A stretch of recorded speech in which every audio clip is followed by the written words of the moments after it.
there you are. May I assume you've had your fill of rest?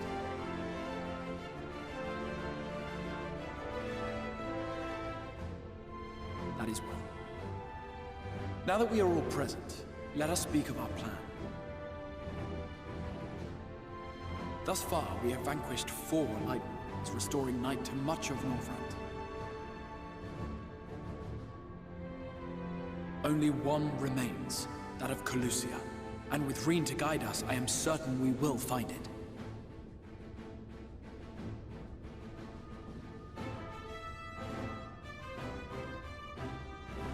We're so close now.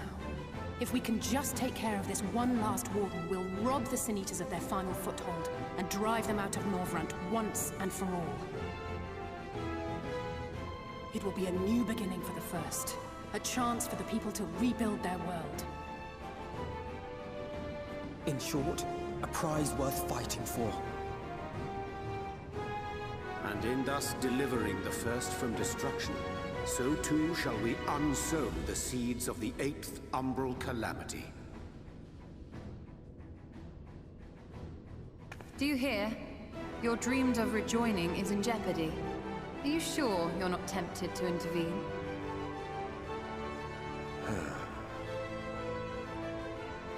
You labor under the misapprehension that vanquishing the Sin Eaters is tantamount to saving the world. It is not.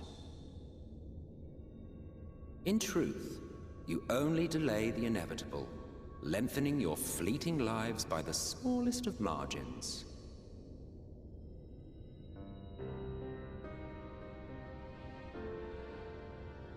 Twould be churlish of me to deny you this small concession, close as we've become. Foolish and misguided though you are not without charm. Each and every one of you is possessed of a noble heart. When the weak want for succor, you do not hesitate to provide it. Alas, your nobility is short-sighted. You think only of the problem in front of your nose. A limitation of your ephemeral existence. Our lives may seem short and insignificant to the likes of you, but one does not need to be an eternal being to achieve lasting change. If I may stop you there, I do not claim that we Ascians are special. That is another misconception. In the beginning, everyone lived nigh for eternity. Such was the natural order of things. But like so much else, this was taken from you.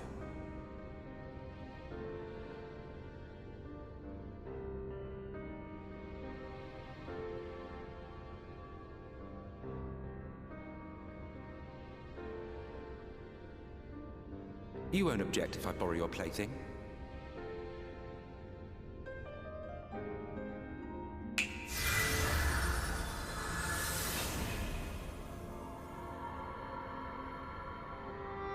In the distant past, when the world was one and whole, a great calamity threatened all life. It began without warning. The very laws of the star were warped and broken, and chaos swiftly spread throughout the land.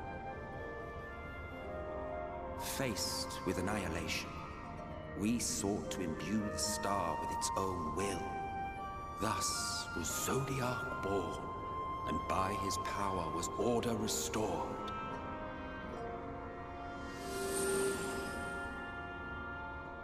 Ere long, however, thankless fools began to fear that Zodiac's might was too great, and so they conjured another to keep him in check. Your own dear Hydaelyn. And the two beings waged war until, with a single devastating blow, Hydaelyn unmade Zodiac, scattering his being across space and time. So you told us in the Katana Ravel. Yes. And there began our woes, with Hydaelyn's blow and all that it wrought. As a counterbalance to Zodiac, Hydaelyn was created with the power to enervate her foe. This singular ability strikes not at such banal things as flesh, but everything that defines the target, diluting its existence. For example, were she to strike you,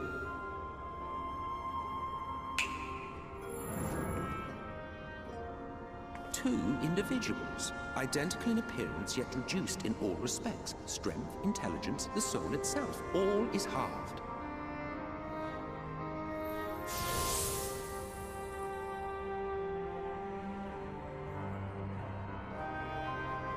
Do you see? This self-same fate befell not only Zodiac, but the very star.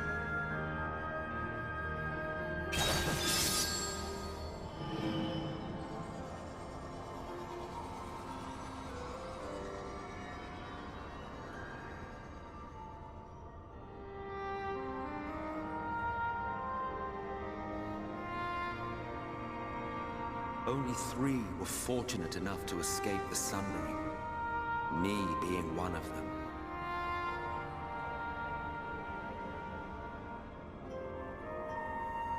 When I beheld the shattered remnants of our home, I knew deepest despair. The inhabitants of these 14 fragments were feeble, frail and foolish, oblivious to their imperfection, ignorant of their past. Malformed creatures thrashing blindly about. Pitiful, disturbing, depressing. So, we took it upon ourselves to rejoin the worlds. But in our eagerness and, I confess, our ignorance, we erred and made a useless void of the 13th.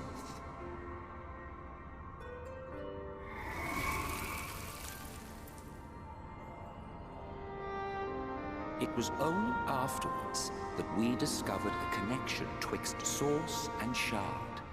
A flow of energy that maintains elemental balance. And thus did we arrive at our time-honored modus operandi.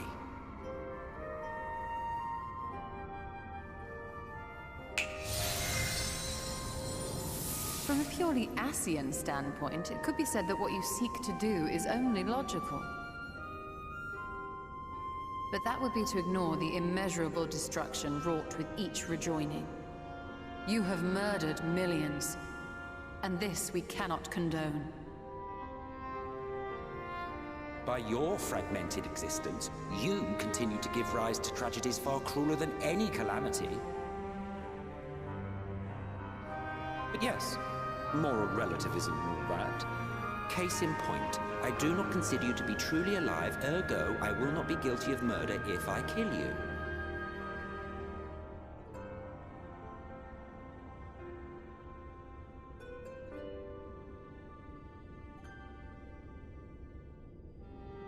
Oh, don't look at me like that. You for whom I have only the highest expectations. A vaunted hero of the Source, 7 times rejoined.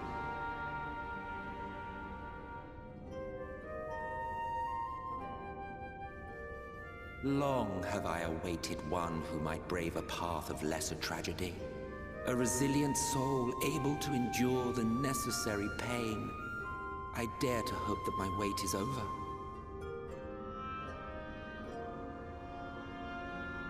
So, finish your task and slay the Light Warden. Make proof of your usefulness, and then we may speak again.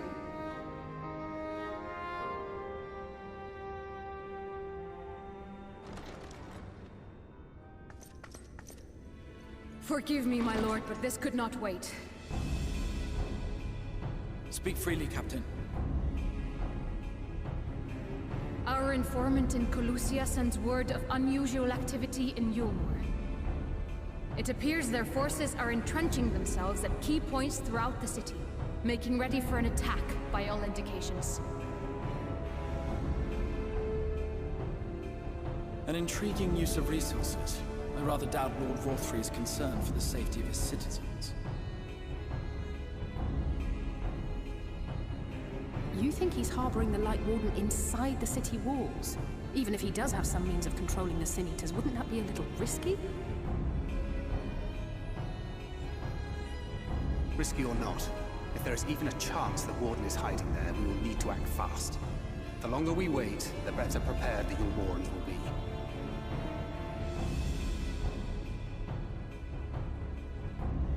Agreed. See to your preparations then and make for Calusia. God's willing, this hunt will be the last. Let us see it through to the end.